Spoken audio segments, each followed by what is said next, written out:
आप देख रहे हैं अल्फा डिफेंस हिंदी में आपका स्वागत है। आज के इस वीडियो में हम लोग बात करने वाले हैं LCA तेजस मार्क 2 को लेकर। देखिए, LCA तेजस मार्क 2 को लेकर डिफेंस फैंस के बीच में एक नेक्स्ट लेवल की फ्रस्ट्रेशन है और ये फ्रस्ट्रेशन नेचुरल है, लेकिन हर एक डिस्कशन को अपनी फ्रस्ट्रेशन से खराब कर देना अच्छी बात नहीं है और मैं पर्सनली नहीं चाहता कि आप उस तरीके के माइंडसेट के साथ में मेरा वीडियो देखें।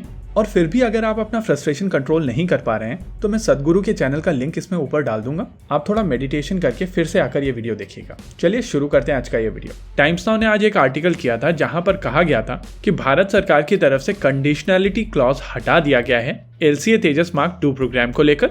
यहाँ पर इस क्लॉज को समझना बहुत जरूरी है। भारत सरकार की तरफ से इनिशियली कहा गया था कि ऑल्दो ये प्रोजेक्ट अप्रूव कर दिया गया है, लेकिन इसके प्रोटोटाइप्स तभी बनाए जा सकते हैं जब एक इंजन सेलेक्ट कर लिया जाएगा। और जब पिछली बार प्रधानमंत्री Modi United states of America गए थे तो GE 414 को लेकर एक MOU साइन हो गया था और अब ये इंजन भारत में बनाया जाएगा। इस इंजन के क्लियर हो जाने के बाद में अब भारत सरकार की तरफ से ये कंडीशनैलिटी क्लॉज हटा दिया गया है और इन थ्योरी अब एरोनॉटिकल डेवलपमेंट एजेंसी पहले प्रोटोटाइप की कपलिंग शुरू कर सकती है। ये कपलिंग अभी तक अलाउड नहीं थी क्योंकि भारत सरकार इंजन को लेकर कोई डिसीजन नहीं ले पाई थी। टाइम्स नाउ के इसी आर्टिकल में टाइमलाइन भी दी गई है और इस आर्टिकल के हिसाब से लगभग 5 से 6 साल लगेंगे प्रोटोटाइप डेवलपमेंट में, जिसके बाद लगभग 230 फाइटर जेट भारतीय वायुसेना ऑर्डर कर सकती है, जिनकी डिलीवरी में लगभग 15 साल का समय लगेगा। हालांकि अगर भारतीय वायुसेना आगे चलकर इन फाइटर जेट को ज्यादा कीमत पर खरीदने के लिए तैयार होती है तो प्रोडक्शन रेट बढ़ाया जा सकता है।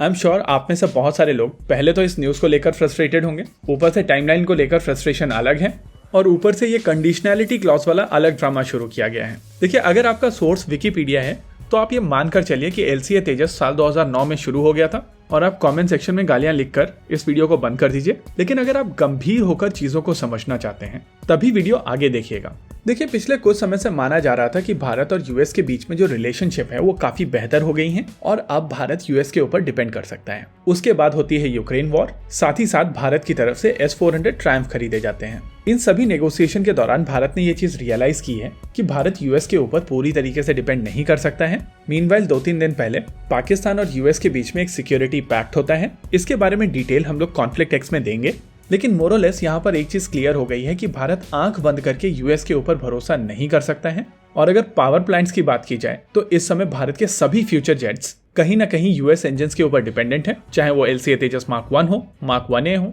मार्क 2 हो, twin engine deck base fighter हो या आर्म का मार्क 1 हो। लेकिन अब जनरल इलेक्ट्रिक F414 भारत में असेंबल किए जाएंगे और जब असेंबली भारत में होगी तो कुछ हद तक भारत के पास में कंट्रोल रहने वाला है। हालांकि अभी भी लाइन स्टॉपेज के चांसेस हैं, लेकिन क्योंकि GE यहाँ पर 50% पार्टनर होगा तो लाइन स्टॉपेज के कॉन्सिक्वेंसेस GE को भी झेलने पड़ेंगे, जिसका ओवरऑल इम्पैक्ट US के ऊपर होगा। यानी कि यहाँ पर आंख बंद करके US भारत के लिए पार्ट्स बंद नहीं कर पाएगा। रही बात मार्क 2 की, तो इसको लेकर बातचीत साल 2009 में शुरू हुई थी, लेकिन धीरे धीरे इस प्रोजेक्ट को एक बेहतर डेफिनेशन मिली और साल 2019 में जाकर यह क्लियर हुआ था कि भारत को एग्जैक्टली किस तरीके का मार्क 2 चाहिए।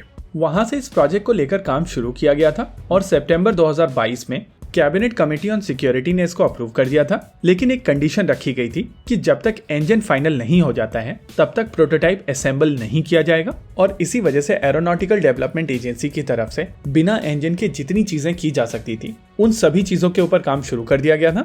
इसके विंग्स को लेकर टेंडर दे दिया गया था, इसके फ्यूसलाजेस को लेकर टेंडर दे दिया गया था, रेडार यूनिट, कॉकपिट इलेक्ट्रॉनिक्स, इन सभी चीजों को काफी तेजी से शुरू किया गया था। लेकिन over the period of time चीजें धीरे धीरे स्लो होने लगी थी, क्योंकि पहले तो CCS के अप्रूवल में डिले हुई और उसके बाद इंजन सिलेक्शन को लेकर डिले हुई। होपफुली इस क्लॉज के हटने के बाद में अब चीजें दोबारा ट्रैक पर आएंगी और अब इस प्रोटोटाइप की कपलिंग शुरू की जा सकेगी। वैसे टाइम्स नाउ के इस आर्टिकल में जो टाइमलाइन दी गई है, यानी कि 5 से 6 साल, वो मेरे हिसाब से पूरी टेस्टिंग की टाइमलाइन है और ये जो 6 प्रोटोटाइप बोले गए हैं वो सभी के सभी साल 2026-27 तक ही बनकर निकल कर आएंगे और मोस्ट लाइकली वहां से 2-3 साल की टेस्टिंग और होगी। ओवरऑल यहाँ पर कोई भी चीज सर्टेन नहीं है और जैसे जैसे ज्यादा डिटेल्स निकल कर सामने आएंगी हम लोग उस पर बात करेंगे। इसी के साथ आज के इस वीडियो में रखते हैं केवल इतना ही। वीडियो को अंत तक देखने के लिए धन्यवाद। देखते रहिए अल्फा डिफेंस। जय हिंद।